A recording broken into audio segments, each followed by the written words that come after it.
referente al castigo frente a abandonar, a dejar a Dios. ¿Esto implica la muerte? Si esto fuera así, también podrían argumentar las otras religiones. Los judíos hoy en día podrían decir, en mi comunidad, si es que hay alguien que abandone la fe judía y se haga cristiano o se haga islámico o se haga ateo, este perezca conforme al espíritu de Deuteronomio 13. O como nos decía un amigo nuestro por internet, ¿qué pasa si los islamitas asumen también este principio? ¿No? Si mi pueblo o si el pueblo islámico o alguien del pueblo islámico deja su fe, entonces este ha traicionado a sus principios y merece la pena de muerte. Sería una sociedad envuelta en diferentes grupos religiosos cargados de intolerancia, ¿no?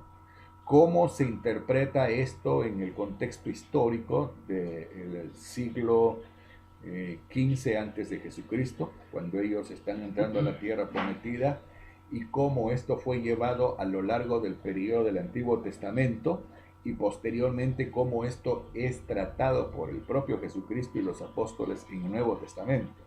Nuevas condiciones y nuevo escenario. Entonces, primero queremos hacer una interpretación del pasaje y luego ver cómo fue las consecuencias de su obediencia o de su desobediencia con Israel y las implicancias que tiene para nosotros ya en el mensaje del Nuevo Testamento. ¿Correcto? La primera advertencia que nos da es si el profeta, el Nebí o soñador de sueños, nos anuncia señales y prodigios. El pasaje no rechaza, no niega la existencia de profetas que no sean de Dios, pero que al mismo tiempo tengan facultades de hacer señales y prodigios. Bien, esto es algo muy importante. Segundo, si estos señales y prodigios se cumplen, ¿cuál es el significado? ¿Qué está haciendo Dios con estos profetas en relación a nosotros? El versículo 3 nos dice, no darás oído a las palabras de tal profeta ni a tal soñador de sueños, porque Jehová, vuestro Dios, os está probando. O sea, la fe no se define por las demostraciones de señales milagrosas ni por maravillas. La primera característica. La fe se designa por un conjunto de verdades que nos ha sido dadas. ¿Ya? Y este conjunto de verdades tiene como figura central a Jesucristo, ¿no es cierto? Quien es el cumplimiento de todas las profecías. Sería nuestra lectura desde el Nuevo Testamento. Para ellos era la figura del Mesías que habría de venir. Versículo 4. En pos de Jehová vuestro Dios andaréis y a él temeréis. Guardaréis sus mandamientos y escucharéis su voz y a él serviréis y a él seguiréis. La figura acá es que en este sentido de pacto, ellos reconocen a un Dios al cual se debe temer y guardar sus mandamientos, los cuales están expresados en todos estos pasajes. La condena en ese tiempo era, versículo 5, tal profeta o soñador de sueños ha de ser muerto, por cuanto aconsejó rebelión contra Jehová vuestro Dios, que te sacó de la tierra de Egipto y te rescató de casa de servidumbre y trató de apartarte del camino por el cual Jehová tu Dios te mandó que anduviereis, y así quitaréis el mal en medio de ti. ¿Cuál era el propósito de esta conducta tan radical? Quitar el mal en medio de ellos. La pregunta que nos hacemos sobre el versículo 5 es, ¿este mandato se cumplió? ¿Este mandato tuvo ejercicio a lo largo del Antiguo Testamento? Cuando nosotros entramos al libro de los jueces hay una frase, y cada cual hacía según le pareciera, lo cual muestra que este pasaje no tuvo en sí una aplicación literal en ninguna de las etapas del gobierno de Israel. Hay un incidente que aparece ya en el periodo que marca el inicio de la decadencia, en lo que se conoce como el inicio del periodo profético. Es el caso de Elías. Elías se levanta como un profeta en el reino del norte, que está el reino del norte bajo todo el dominio, el control del culto a los Baales. ¿Y qué hace Elías?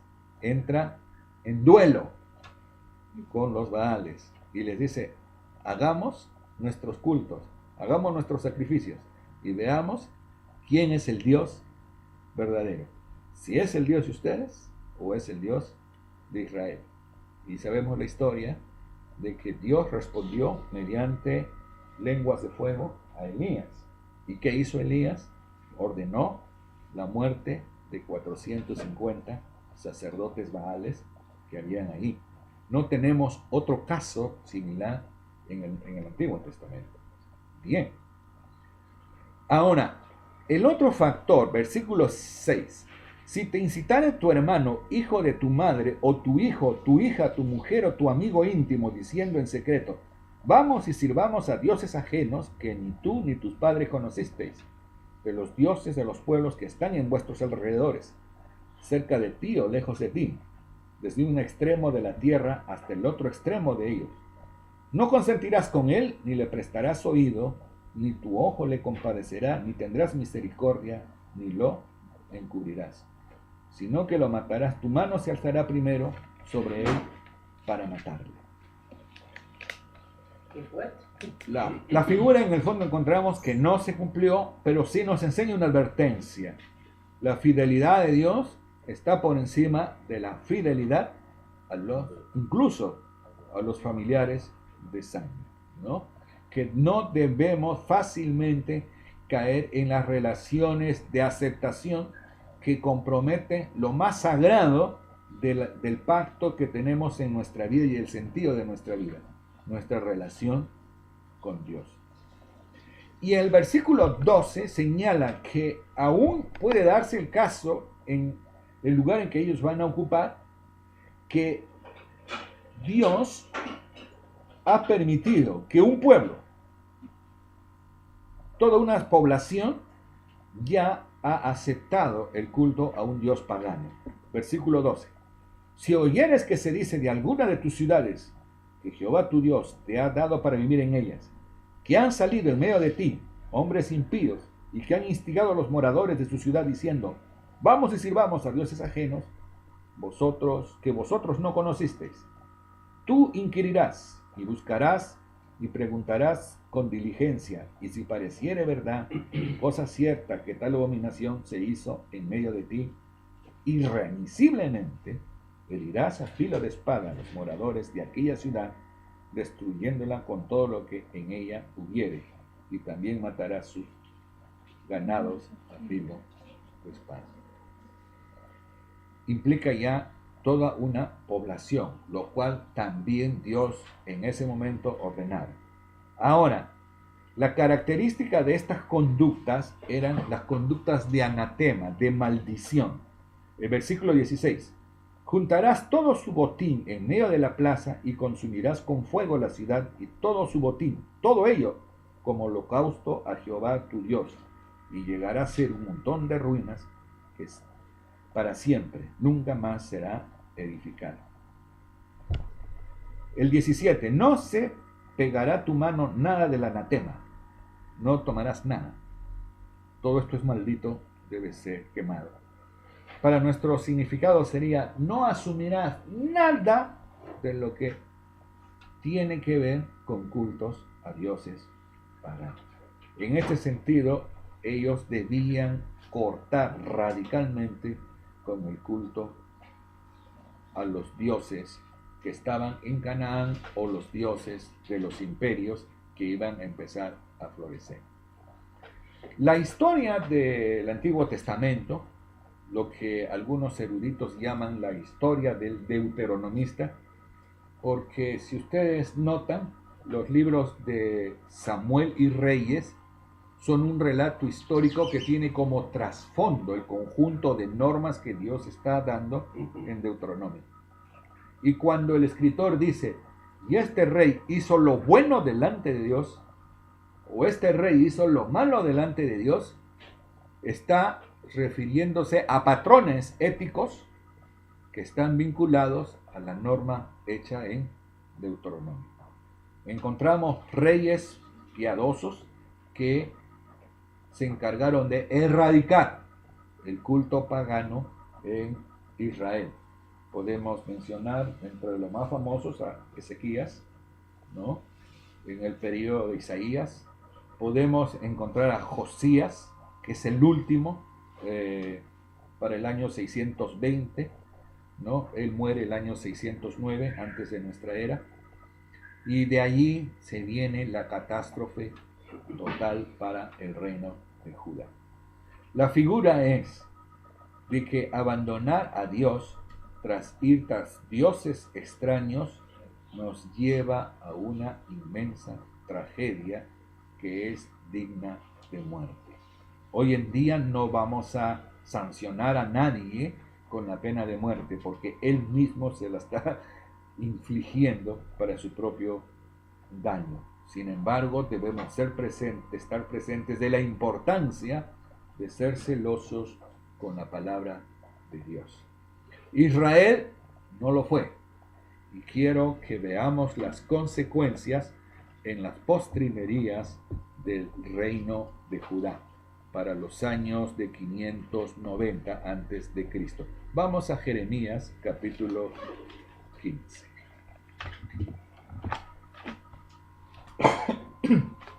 Jeremías capítulo 15. Veamos el versículo 1. Me parece que es un versículo muy importante, muy pertinente para esta predicación. Me dijo Jehová, si Moisés y Samuel se pusieran delante de ti, delante de mí, no estaría mi voluntad con este pueblo. Échalos de mi presencia y salgan.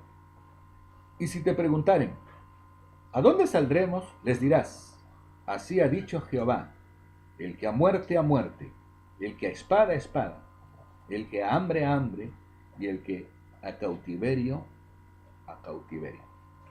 Noten el versículo 1. Menciona dos personajes, Moisés y Samuel. ¿Por qué Jeremías los menciona? O porque Dios le ha dicho, si estuviesen delante de mí intercediendo por este pueblo, Moisés y Samuel, no los escucharía. Ambos son conocidos por su tremenda tarea intercesora. Recuerden a Moisés intercediendo por Israel reiterativas veces a lo largo de los 40 años en el desierto, cuando Dios estaba dispuesto a consumirlos. Recordemos a Samuel intercediendo a Dios, ¿no? Frente a los filisteos. Pero luego es la rebelión de Saúl la que hace que Samuel se retire de toda intercesión. Y cuando ya no hubo intercesión de Samuel, ¿qué pasó? Ya se decretaba la ruina de Saúl, ¿no? Entonces Dios tiene aquí dos personajes que eran indiscutiblemente, ¿no?, intercesores de Israel, Moisés y Samuel.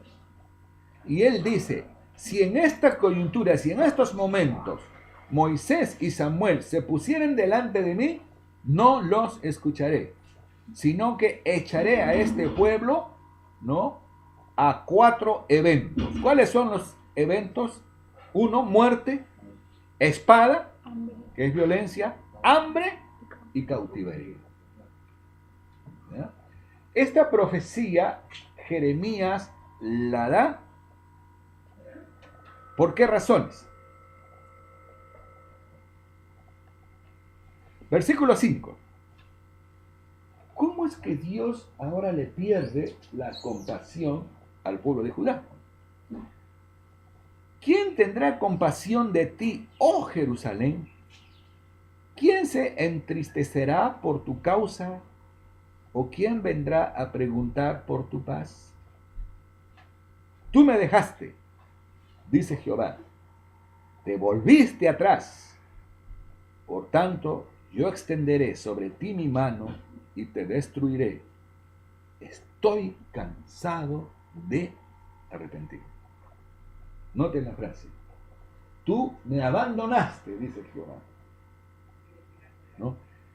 Dios ha escuchado muchas veces a Israel, lo ha asistido, ha acudido a su pronto auxilio. Sin embargo, otra vez Israel se ha rebelado, de tal manera que dice, estoy cansado de arrepentir. De arrepentimientos. Claro, que Dios está cansado de arrepentirse cada momento y poner la mano sobre Israel, sobre Judá en este caso, ¿no? Ahora, el versículo 7 es un versículo que merece especial atención porque quizás nos pone en el contexto, ¿ya? 15:7. Aunque los aventé con aventador hasta las puertas de la tierra y dejé sin hijos a mi pueblo y los desbaraté, no se volvieron de sus caminos.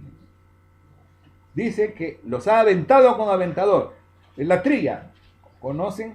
Con esta herramienta levantan, se acostumbra, el trigo está maduro, se levanta con el aventador el trigo, entonces la paja, el viento se la lleva a un costado y va quedando la semilla.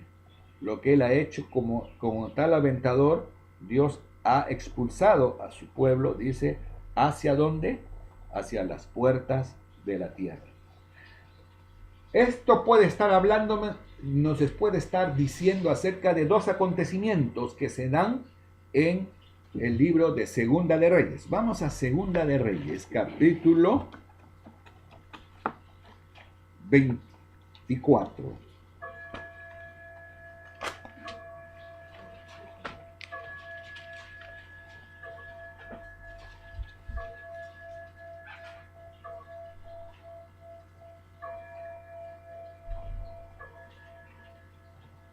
Miren, el 24 dice en el 1, en su tiempo subió en campaña Nabucodonosor, rey de Babilonia.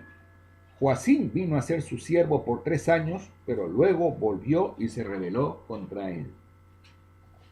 Puede darse esto el año 605, cuando después de la batalla de Carquemis, Nabucodonosor va hacia Jerusalén e impone como rey a Joacim.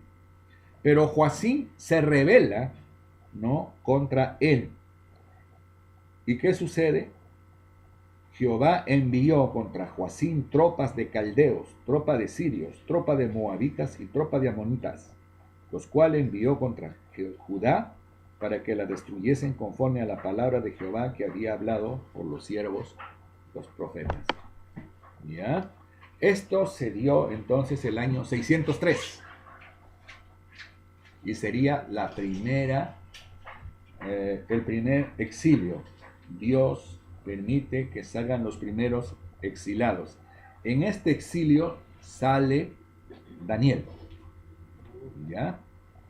Y luego tenemos otro, ya con Joaquín. El versículo 10. En aquellos tiempos, o en aquel tiempo, subieron contra Jerusalén los siervos de Nabucodonosor, rey de Babilonia, y la ciudad fue sitiada. Otra vez. Vino también Nabucodonosor, rey de Babilonia, contra la ciudad, y cuando sus siervos la tenían sitiada, entonces salió Joaquín, rey de Judá, rey de Babilonia, él y su madre, sus siervos y sus príncipes y sus oficiales, y lo prendió el rey de Babilonia en el 8º año de su reinado, y sacó de allí todos los tesoros de la casa, de los tesoros de la casa real, y rompió en pedazos todos los utensilios. Versículo 14. Y llevó en cautiverio a toda Jerusalén, a todos los príncipes, a todos los hombres, hasta 10.000 cautivos. Noten la figura, esto es bien interesante en el estilo de redacción hebreo. Y llevó en cautiverio a toda Jerusalén. a todos los príncipes, a todos los hombres. Pero pone, ¿quiénes son estos todos? 10.000 cautivos. ¿Ya? La literatura hebrea habla de una totalidad, pero luego coloca el número, 10.000 cautivos. Y el resto de población se quedó. Este segundo cautiverio se dio el año 597 antes de Cristo. El primero fue el año 603, el segundo 597, hasta que posteriormente, bajo el reinado de Sedequías, Jerusalén es destruido el año 586. Si hacemos referencia a estos pasajes, Jeremías 15:7 entonces puede estar haciendo indicación de la figura del aventador a estos dos eventos exílicos, del año 603 con Joacim y el año de 597 con Joaquín. ¿Ya? Y de ser así, entonces este pasaje está entre los años 590 antes, pocos años antes de la destrucción de Jerusalén, que será el año 586. ¿Cuál es la condición? ¿Qué le toca vivir al profeta? Y pongámonos en los zapatos de Jeremías en el versículo 10.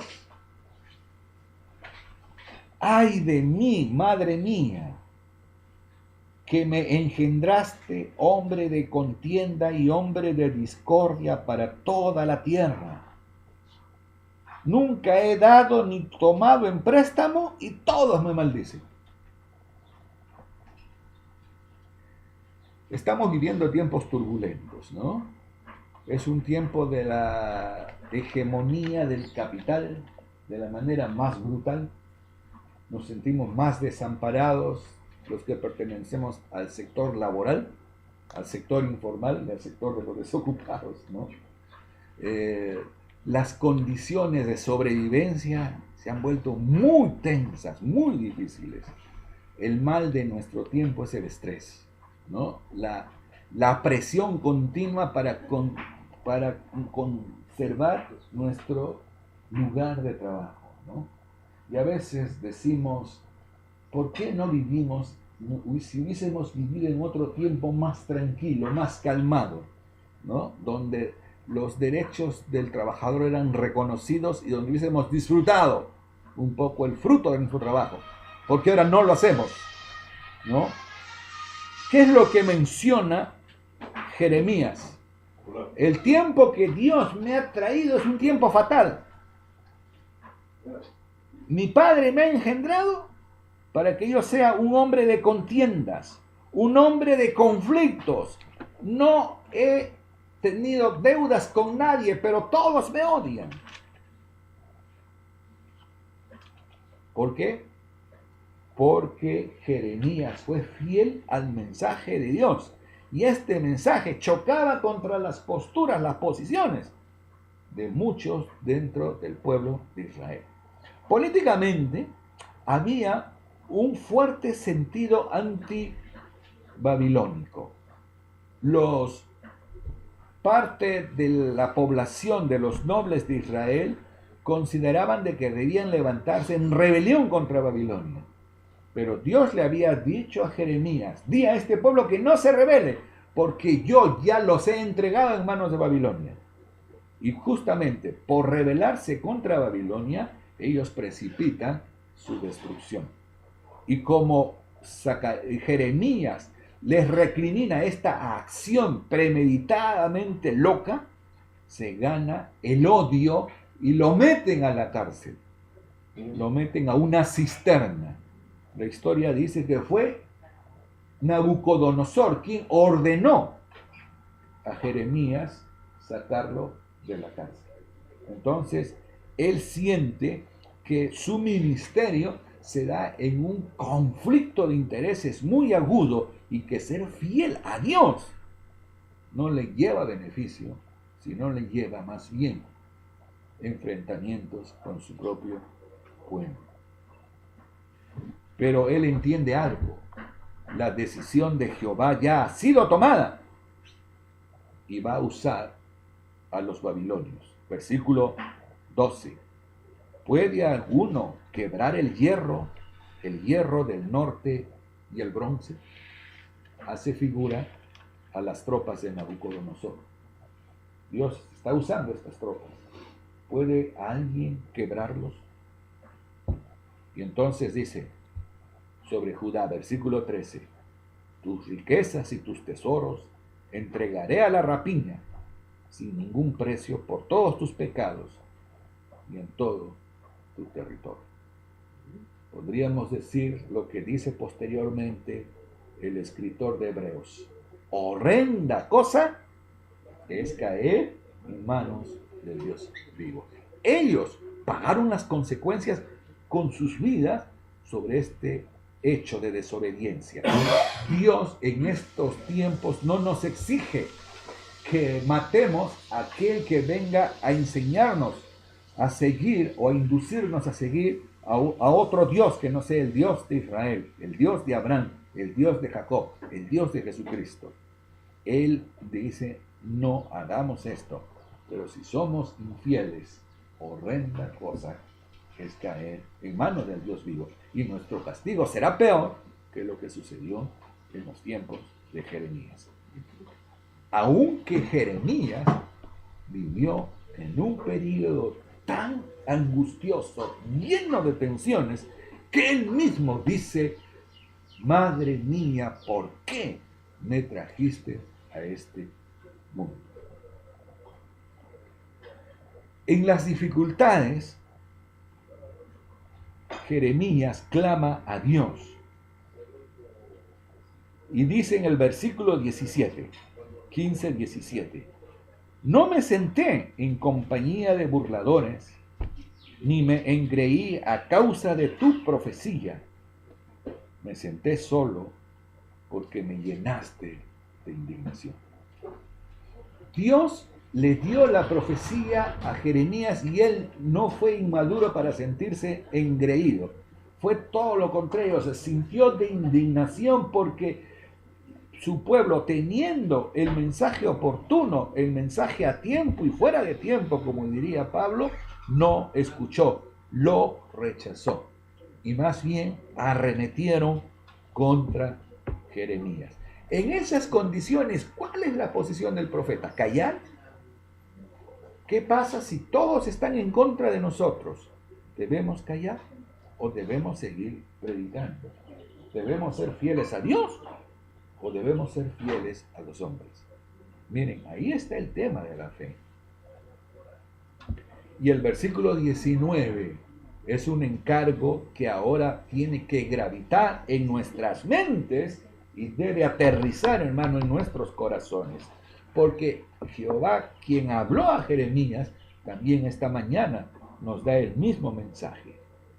Por tanto, así dijo Jehová, si te convirtieres, yo te restauraré y delante de mí estarás. No está tanto hablando de una conversión a la fe, sino está hablando de una conversión desde la fe, una reafirmación de la fe en tiempos de conflicto. Por tanto, si te convirtieres, yo te restauraré y delante de mí estarás. Y si entresacares lo precioso de lo vil, si en medio de la angustia, si en medio de la duda, si en medio de esta disposición a rendirme, ¿no? ¿Qué es lo vil? Dice, tú sacares lo precioso, serás como mi boca. Hermanos, el hecho de predicar implica el hecho de ser testigos del testimonio. La palabra testigos viene de la palabra martureo y esta procede de la palabra mártir. El testigo que está dispuesto a morir a causa de su mensaje. ¿Ya? Y esto también tiene que ver con Jeremías y con nosotros. Conviértanse ellos a ti y tú no te conviertas a ellos. Aunque la situación esté tan tensa, aunque las dificultades hagan que yo haya quedado solo y tenga que enfrentarme a condiciones adversas por todos los lados, lo más cómodo es arriar las banderas y rendirme, unirme a la mayoría. Sin embargo, Dios dice, conviértanse ellos a ti y no que tú te conviertas a ellos. ¿Y cuál será nuestro papel? ¿Cuál será el rol que jugaremos en momentos de dificultad en nuestro trabajo, en nuestro centro de estudio, en nuestra familia? Versículo 20. Y te pondré en este pueblo por muro fortificado de bronce, y pelearán contra ti, pero no te vencerán, porque yo estoy contigo para guardarte y para defenderte, dice Jehová. Y te libraré de las manos de los malos, y te redimiré de las manos de los malos, de los fuertes. Hermanos, Dios nos ha invitado a la lucha, aún como dijo uno de los siervos en la iglesia del siglo II, solo contra el mundo, ¿no? Atanasio, el joven Atanasio, solo contra el mundo.